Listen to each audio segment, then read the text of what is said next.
नमस्कार. अनेकदा लोक मला प्रश्न विचारतात वास्तू व्हिजिटला गेल्यानंतर, आग्नेय दिशेमध्ये जर दोष असेल तर दोष फक्त एकालाच लागतो का, सर्वांना लागत नाही का? त्याची प्रामुख्याने एकंदरीत तीन कारण आहेत. पहिलं म्हणजे रोगप्रतिकार शक्ती आणि वैयक्तिक ऊर्जा वारंवारता. प्रत्येक माणसाची एक स्वतःची एक वैयक्तिक ऊर्जा असते. घराचा वास्तुदोष, प्रामुख्याने आग्नेय दिशेमधला दोष, एक विशिष्ट प्रकारची नकारात्मक लहरी निर्माण करतो. घरामध्ये 5 सदस्यापैकी रोगप्रतिकार शक्ती किंवा चक्र ऊर्जा सर्वात कमी असेल, ती व्यक्ती त्या नकारात्मक ऊर्जेला सर्वात आधी खिचून घेते. आपण एक सोप्या उदाहरणामध्ये समजून घेण्याचा प्रयत्न करूयात. जर एका खोलीमध्ये व्हायरस असेल, तिथे बसलेल्या सर्वांना लगेच सर्दी आणि खोकला होत नाही. रोगप्रतिकार शक्ती ज्याची कमी असते, सर्वात आधी ती व्यक्ती आजारी पडते आणि वास्तूची ऊर्जा सुद्धा त्याच पद्धतीने काम करते. दुसरा मुद्दा आहे ॲस्ट्रो वास्तू कनेक्शन.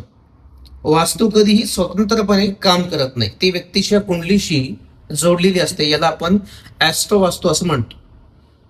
ग्रहांची दशा, समजा घराच्या आग्नेय दिशेमध्ये दोष आहे, जो मंगळ आणि शुक्राच्या प्रतिनिधित्व करतो, जसं की पोट आणि लिव्हर.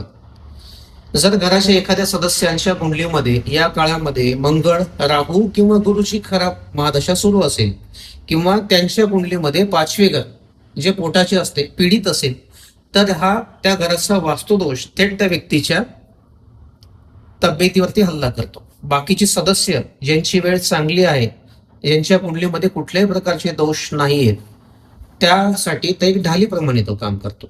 तिसरा पार्ट येतो की झोनल एक्युपेन्सी. तुम्ही त्या दिशेमध्ये किती वेळ घालवतात, म्हणजे रेडिएशन ज्याला आपण म्हणतो, जितका तुम्ही जास्त वेळ राहाल त्या ठिकाणी त्याचा खोलवर परिणाम होतो. घरातले सर्व लोक आग्नेय दिशेचा जर वापर सारखा करत नसेल, तो त्या व्यक्तीचा प्रभावित दिशेचा सर्वात कमी वेळ झोपतो किंवा बसतो. ज्याचे बेडरूम किंवा वर्कप्लेस तिथे आहे, त्या व्यक्तीच्या शरीरामध्ये त्या पेशीच्या नकारात्मक भूचुंबकीय ऊर्जेचा सतत प्रभाव होत असतो. बाकी लोक फक्त जाण्यासाठी त्याचा वापर करतात, त्याचा परिणाम त्यांना नगण्य जाणवतो. घराचा वास्तुदोष हा एका ट्रिगर प्रमाणे असतो. बंदुकीची गोळीचा आजारपण त्याच व्यक्तीच्या मागे लागते, ज्याची वेळ म्हणजे कुंडली कमकुवत आहे, ज्याची इम्युनिटी स्ट्रॉंग आहे.